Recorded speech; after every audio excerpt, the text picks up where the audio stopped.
అందరికీ నమస్కారం. Welcome to it's TV. ప్రస్తుతం మనతో పాటు ఉన్నారు ముక్కామల పీఠాధిపతి శ్రీ శ్రీ శ్రీధర్ స్వామీజీ గారు.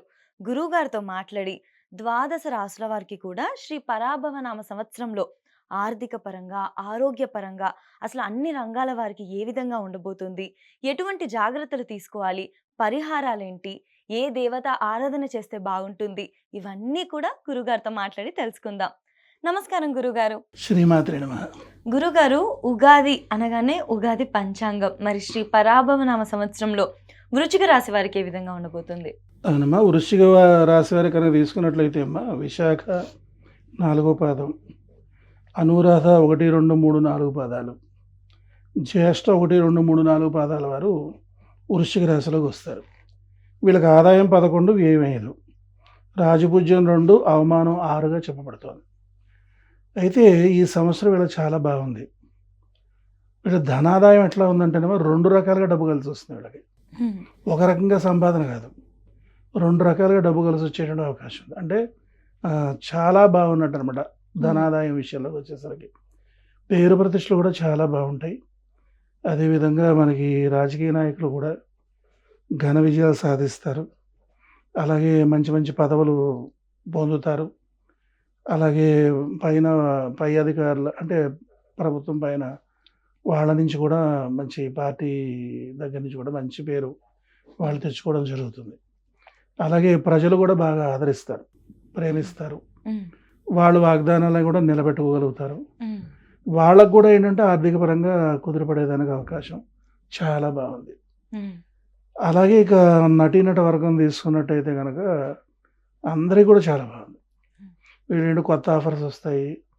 తర్వాత చేసేటువంటివన్నీ కూడా సక్సెస్ అవుతాయి. అందుచేత ఈ కళాకారులు కూడా చాలా బాగుంది. ఇక వ్యవసాయదారుల దగ్గరకు వచ్చేసరికి ఏంటంటే పంటలు కూడా వేసే ప్రతి పంట మట్టి బంగారం అయిపోతుందంటారు చూసారా, ఆ విధంగా ఉంది ఇప్పుడు. అందుచేత చాలా బాగుంది. వాళ్ళు కూడా సుఖిస్తారు. వ్యవసాయదారుల కుటుంబాలు కూడా చాలా సంతోషిస్తాయి, రుణ బాధలు తీరుతాయి. ఈ తర్వాత అదేవిధంగా వాళ్ళ ఇంట్లో శుభకార్యాలు కూడా పాపం వాళ్ళు చేసుకోగలుగుతారు. అంటే వ్యవసాయదారుల ఇంట్లో శుభకార్యాలు చాలా కష్టం. ఎందుకంటే గడపడం ఎన్ని 100 ఎకరాలు ఉన్నా సరే రూపాయికి ఇబ్బంది పడతారు వాళ్ళు. ఎందుకంటే ఆ పెట్టుబడులు అట్లా ఉంటాయన్నమాట. అయితే ఏంటంటే భూమి మీద మమకారం కొద్ది, భూమి మీద ప్రేమ కొద్ది, వ్యవసాయం మీద ఆ ఇంట్రెస్ట్ కొద్ది వ్యవసాయం చేయడమే తప్పించి యథార్థంగా వ్యవసాయదారుడే అందరికీ లోకువ. వ్యవసాయదారుడే నష్టపోతుంటాడు. కానీ ఈ వృశ్చిక రాశి వాళ్ళకి వ్యవసాయదారులు కూడా బాగుంది. అందుచేత అన్ని విధాలుగాను కూడా లాభసాటిగా ఉంటుంది. వ్యాపారం కూడా వీళ్ళు ఉన్న వ్యాపారాన్ని అభివృద్ధి చేసుకోవచ్చు. అలాగే కొత్త వ్యాపారాలు ప్రారంభించే వాళ్ళు కూడా కొత్త వ్యాపారాలు ప్రారంభించుకోవచ్చు. అలాగే గృహయోగం కూడా బాగుంది. చక్కగా శంకుస్థాపన మంచి ముహూర్తం చూసుకుని శంకుస్థాపన చేసి చక్కగా కొత్త ఇళ్ళు కట్టుకోవచ్చు. అదేవిధంగా మరి అపార్ట్మెంట్స్ తీసుకునే వాళ్ళు కూడా తీసుకోవచ్చు. తర్వాత అలాగే ఏంటంటే రైతులకి తీసుకున్నట్టయితే ప్రధానంగా దృష్టిలో పెట్టుకోండి, వరి రైతులకి ఇబ్బంది ఉంది. మెట్ట పంటలకి లాభసాటిగా ఉంది. అందుచేత వరి పండించేటువంటి రైతులు కొంచెం జాగ్రత్త వహించాల్సిన పరిస్థితి కనపడుతుంది. ఇక వ్యవసాయదారులకు బాగుంది. అలాగే విద్యార్థులు కూడా చాలా చక్కగా వాళ్ళు అనుకున్నటువంటి ప్రశ్నలనే పరీక్షలో రావడం, అనుకున్న మార్కుల కంటే ఎక్కువ రావడం, అలాగే ప్లేస్మెంట్స్లో మంచి విజయాన్ని సాధించడం, విదేశాలు వెళ్ళి చదువుకునే మంచి అవకాశాలు కూడా. విదేశాలు వెళ్ళడం అంటే సరిపోదు కదమ్మా, అక్కడ మంచి కాలేజెస్లో సీట్లు రావాలి. అవును, అది ముఖ్యం. అట్లాంటి మంచి కాలేజెస్లో సీట్లు రావడం, అక్కడ ఉన్న వాళ్ళకి కూడా ఆ కాలేజీ నుంచి నేరుగా ఉద్యోగం రావడం అనేది కూడా ఉంటుంది. ఉద్యోగంలో కూడా మంచి ప్రమోషన్స్, తర్వాత అలాగే ప్రమోషన్స్తో కూడుకున్న ట్రాన్స్ఫర్స్ ఉన్నాయి. అందుచేత ప్రమోషన్స్తో కూడుకున్నట్టు ట్రాన్స్ఫర్స్ ఉంటాయి. అందుచేత ఉద్యోగస్తులు కూడా 2 రకాలుగా డబ్బు సంపాదిస్తారు.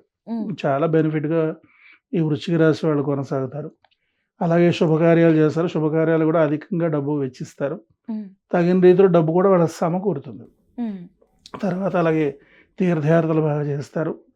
దైవ కార్యాలన్నీ బాగా చేస్తారు. దాన ధర్మాలు బాగా చేస్తారు. వీళ్ళ కీర్తి ప్రతిష్టలు కూడా బాగుంటాయి. బంధువర్గం కూడా చాలా బాగా అనుకూలిస్తుంది. హ్మ్. స్నేహితులు కూడా బాగా సహకరిస్తారు. హ్మ్. కుటుంబంలంతా కూడా వీళ్ళంతా కూడా కలిసి ఆనందంగా జీవితాన్ని గడపడానికి అవకాశం కనపడుతుంది. అంటే ఈ రాశి వాళ్ళకి కుటుంబ సభ్యులతో, హ్మ్. స్నేహితులతో, బంధుమిత్రులతో అందరితో కూడా బాగుంది. చాలా చక్కగా ఉంది. చాలా బాగుందమ్మా. హుహు. సంతానం లేని వారికి కూడా సంతానం కలుగుతుంది ఈ సంవత్సరం. ఓకే. ఓకే. సంతానం వల్ల కూడా చాలా సంతోషాన్ని అనుభవిస్తారు. హుహు. మంచి పిల్లలు మరి వధూవరులుగా కూడా దొరకడం జరుగుతుంది. ఎందుకంటేనేమో ఇక్కడ ప్రధానంగా దృష్టిలో ఉంచుకోవాల్సింది ఏంటంటే, వివాహం చాలా ప్రధానమైంది. హ్మ్. ఆ వివాహానికి దృష్టిలో పెట్టుకోవాల్సింది ఏంటంటే, ముహూర్తం శుభ ముహూర్తం అన్నారు. హ్మ్. ఇక్కడ పెళ్లి చూపులు ప్రధానమే, నిశ్చయితాంబూలాలు ప్రధానమే, హ్మ్. వివాహం ప్రధానమే. హ్మ్. జీవితంలో ప్రధాన అంశం ఉంది అంటే అది వివాహమే. హ్మ్. అంచేత ఈ సమయంలో ఈ వృశ్చిక రాశి వాళ్ళు వివాహ ప్రయత్నాలు చాలా విశేషంగా హ్మ్. కలిసి వచ్చేదానికి అవకాశం ఉంది. మంచి ఇంట్లోకి వెళతారు. హ్మ్. అదేవిధంగా మంచి అమ్మాయి కూడా వధువుగా లభిస్తుంది అబ్బాయిలకి కూడా. హ్మ్. బాగుంది. అన్ని ఓకే. విధాలుగాను గురుగారు. ముందుకెళ్ళొచ్చు. చక్కగా వివాహాలు కూడా జరుగుతాయి ఈ బావుంటాయి. సంవత్సరం చాలా అంతా. బావుంటాయి. హ్మ్. చక్కగా వీళ్ళేంటంటే సర్వమంగళకరంగా వీళ్ళు మానసాదేవిని ఆరాధన చేయడం ద్వారా హ్మ్. చాలా మంచి ఫలితాలు సాధించుకుంటారు. ఓకే. అలాగే చిన్నమస్త, ధూమావతి, హ్మ్. తార హ్మ్. వీళ్ళు కూడా ఉపాసన చేయడం ద్వారా మరిన్ని విశేష ఫలితాలు సాధించుకోవడానికి అవకాశం ఉంటుందన్నమాట. ఓకే. ఓకే. అవునమ్మా. గురుగారు. గురుగారు విదేశాలకు వెళ్లి సెటిల్ అవ్వాలనుకున్నా కూడా వాళ్ళకి బావుంటుందా? బావుంటది. అయితే ఇక్కడ ఏంటంటేనమ్మా చాలామంది విదేశాలు వెళ్లి సెటిల్ అవ్వాలని అనుకుంటున్నారు. హ్మ్. విదేశాల భవిష్యత్తులో హ్మ్. విశ్లేషకుల యొక్క విశ్లేషణ బట్టి కూడా హ్మ్. భారతదేశమే అగ్రస్థానంగా నిలుస్తుంది. హ్మ్.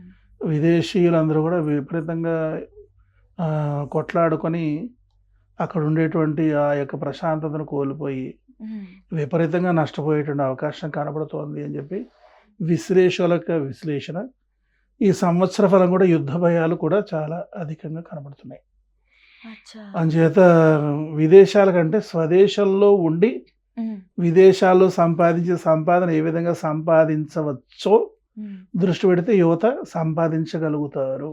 హ్మ్. ఎంతోమంది ఉన్నారు. అవును గురుగారు. ఎందుకంటే విదేశాలకు వెళ్ళి సంపాదించే కంటే స్వదేశంలో మన వ్యవసాయం చేసుకొని మనం ఏ విధంగా సాధించొచ్చు. హ్మ్. వ్యవసాయంలో కూడా ఎన్ని కొత్త పద్ధతులు వచ్చేసాయి.